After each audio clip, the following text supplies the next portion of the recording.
Hello, I'm going to do a presentation now on the practice tools, what I call the practice tools. And the idea behind this is when you think about how much time we spend in our practice against lesson times, so let's say you have an hour a week for your lesson, how many hours would you be expected to practice in between the lesson to improve, to make corrections, to learn notes, to solve problems? There's quite a lot of hours there that you'd be expected to practice if you were a serious piano student.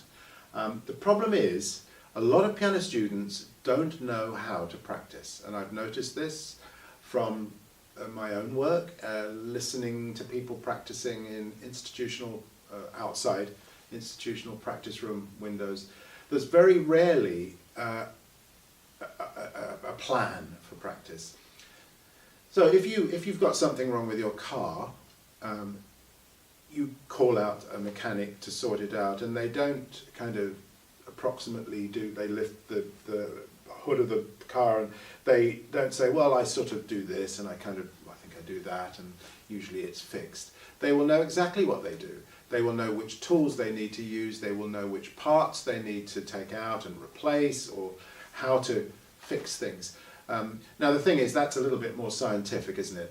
Working under a car hood is a little bit more scientific.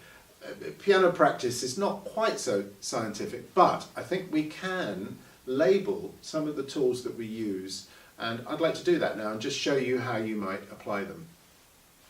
So the first practice tool may seem a little bit strange, but it's actually to do with what you do before you come to the piano. So it's know the score before.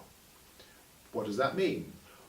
Well, rather than just opening the book to page 1 of your piece and playing the first chord and then playing the second note and then going through it that way, you take a little time away from the keyboard before you start. And I'm reminded of the Gina Bachauer story, the great Greek pianist who spent 21 days in bed. Well, she didn't spend 21 days in bed, but in the evenings she would go up to bed with a score of whatever it is she was wanting to learn next, and she would spend 21 days away from the piano, figuring out how the music sounded. She was probably organising the structure of the piece would have been very clear to her, how one theme related to the other, the sort of sound and the kind of character that she wanted. And she would presumably have been visualising how the music looked on her or felt on her air piano. What's an air piano? We all have an air piano. It's in our imagination. We can see a piano keyboard if we close our eyes, and we can see our hand playing on that piano keyboard. We can even, if we're a little bit more experienced, hear the sounds that come out. So this is all work that we can do. An analysis is a seriously important thing to undertake. It does not have to be strictly formal, although it can be. The more you know about music theory, the better. But some sort of analysis that will act as a map of the terrain, any method that makes sense to you. And I'm going to be doing some analysis at some later stage to show you.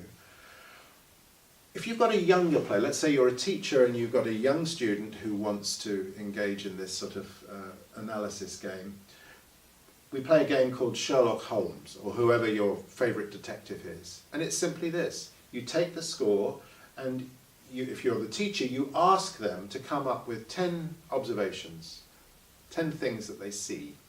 Now what will usually happen to start with is they'll just point out obvious things. That's a treble clef, or it says loud there. So then if they say it says forte there, that means loud, then run with that and go with the dynamics and ask, what do the dynamics do? Are there any changes of dynamics? Where do they change? Where's the loudest part of this piece? Where's the softest part of this piece? So we just take that idea a little stage further and look at the dynamics. They may very well come up with something else, like they say, well, that's a scale 5-finger position that goes upwards. These are the sorts of observations we hope they would make. And then you could take that and say, can you see any other 5-finger positions that go upwards? Do all the 5-finger positions go upwards, or do some go down? Do some go halfway up? Do you see what I'm saying? So we're hopefully engaging their analytical faculties here so that they can come up with design features, shapes, texture. They can see, oh, the music seems to change texture there, there's no longer so many fast notes.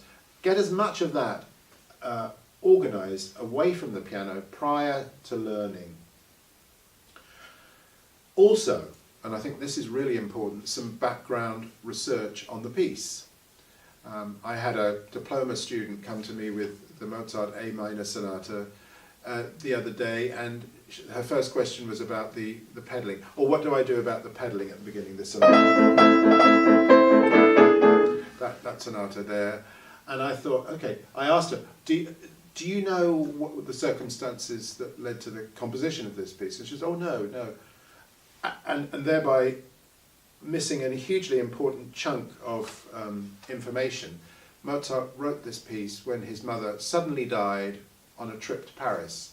He was alone with his mother and his sister, and the mother died unexpectedly, and he had to deal with this as a young man. He had to deal with this on a practical level and then on an emotional level. What must that have been like for him? We can't imagine, can we? How did he handle it? Well, he wrote a piano sonata. In which we feel anguish and grief and agony, actually, all the way through the sonata.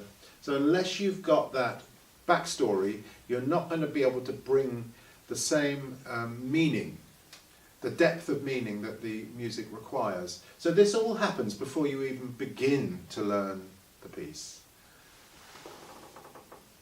Let's look a little bit more at analysis, just really quickly, how we might analyse. Now I've got here the subject from the F major invention of Bach, which we're all familiar with. So if I wanted to do a textbook analysis of that, I'd have to start by naming the key, F major. I'd have to say it's in 3/4 time, and it begins with a rest. And then beyond that, I would notice that I've got a range between low F and high F, and then back down again. It's known as the tessitura, or the range. The way Bach gets up from the low F to the high F is by ever increasing jumps. So here we go from the tonic to the mediant, back to the tonic, to the dominant, back to the tonic, and now an octave jump to the high tonic. And then the way he gets down from the high note note is a series of 3 scalar figures. It's not a descending scale, but it has kinks. Down 4 notes, up 1, down 4 notes, up 1, and so on. So that would be a kind of textbook analysis of the subject. But how about a child who probably wouldn't really get into that kind of verbiage? Wouldn't have so much resonance to them. How about this? Mr. Bach is celebrating a birthday, and he's got his balloon on the top shelf there, and he wants to get his balloon. So he starts and he jumps, but he doesn't quite manage to get high enough. So he comes back down again. Tries again. This time he gets a little higher. He's almost at his balloon shelf, but he didn't quite make it. He gets to his top shelf, but the only problem is he bursts the balloon. In the process of grabbing it, he bursts it. The balloon comes down to earth, like balloons do come down to earth, in a kind of spiral. So that would be an imaginative way of engaging the analytical faculties. Now that term in itself sounds very scary, doesn't it? Analytical faculties. But we need to be able to understand the shapes that the music makes, and then the form of the piece, in order to really get the whole story. It's going to make it so much easier to learn, and it's going to make it stick much better. So any kind of analysis that you can do with your pupil if you're a teacher, or for yourself if you are if you don't have a teacher, is good.